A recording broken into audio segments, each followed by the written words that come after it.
नमस्कार, आप सभी का स्वागत करते हैं अपने YouTube चैनल डीएनजा ऑफिशियल पर। साथियों, इन दिनों जो आप सभी देख रहे होंगे कि लगातार ई शिक्षा कोर्स पर शिक्षकों की उपस्थिति की मॉनिटरिंग की जा रही है। ऐसे में जिन शिक्षकों की उपस्थिति दर्ज नहीं हो पा रही है, ऐसे शिक्षकों का नाम आप विभिन्न जो सोशल मीडिया प्लेटफॉर्म है, चाहे व्हाट्सएप ग्रुप हो, वहाँ आप जो PDF में ऐसे शिक्षक जिनकी उपस्थिति नहीं बनी है उनका नाम अंकित होता है। लेकिन इससे ज़्यादा परेशान होने की ज़रूरत नहीं है। हालांकि जितने भी शिक्षक हैं वो नियमित रूप से अपनी उपस्थिति बनाते रहें।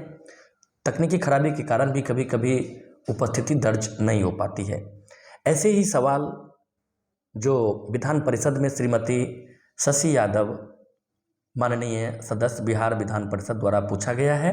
तारांकित प्रश्न संख्या 1/209/264। पहले प्रश्न क्या है और उत्तर क्या है, इसकी चर्चा हम कर रहे हैं।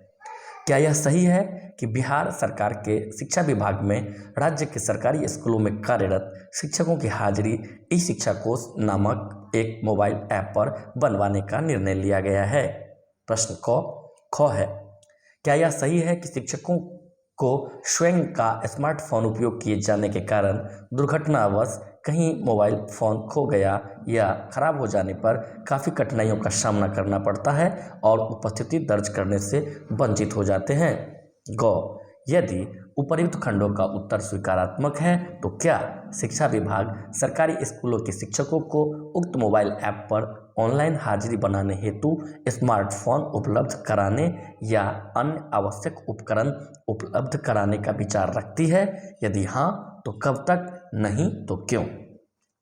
अब इस प्रश्न का लिखित उत्तर शिक्षा विभाग के मंत्री सुनील कुमार जी के द्वारा दिया गया है। प्रश्न स्वीकारात्मक है। पहला जो प्रश्न है वो स्वीकारात्मक है। अब बता रहे हैं, वास्तविक स्थिति यह है कि विभागीय पत्रांक 679 दिनांक 27/8/2024 द्वारा सभी संबंधितों को संसूचित किया गया है कि सर्वर डाउन, नेटवर्क समस्या या अन्य कोई कारण से यदि किसी प्रधानाध्यापक शिक्षक अपनी उपस्थिति दर्ज नहीं कर पा रहे हैं तो ऐसी स्थिति में शिक्षक द्वारा भौतिक रूप से उपस्थिति पंजी में उपस्थिति दर्ज कर सकते हैं तथा इस आधार पर वेतन भुगतान होगा। तो साथियों, ये पत्रांक 679 और दिनांक 27/8/2024 को ही ये निर्देश दे दिया गया है। सभी जो अधिकारी है उसको ये निर्देश दिया गया है कि अगर सर्वर डाउन है, नेटवर्क समस्या है, अन्य कोई कारण से अगर आप अपनी उपस्थिति ई शिक्षा कोर्स ऐप पर नहीं बना पा रहे हैं तो जो भौतिक रूप से उपस्थिति पंजी है उसी के आधार पर वेतन भुगतान किया जाएगा। और जो दूसरा प्रश्न था कि अगर जो उपकरण देने की बात, तो सरकारी विद्यालयों के शिक्षकों को ऑनलाइन हाजिरी बनाने हेतु स्मार्टफोन या अन्य आवश्यक उपकरण उपलब्ध कराने की कोई योजना नहीं है, अर्थात ऐसी कोई योजना नहीं है।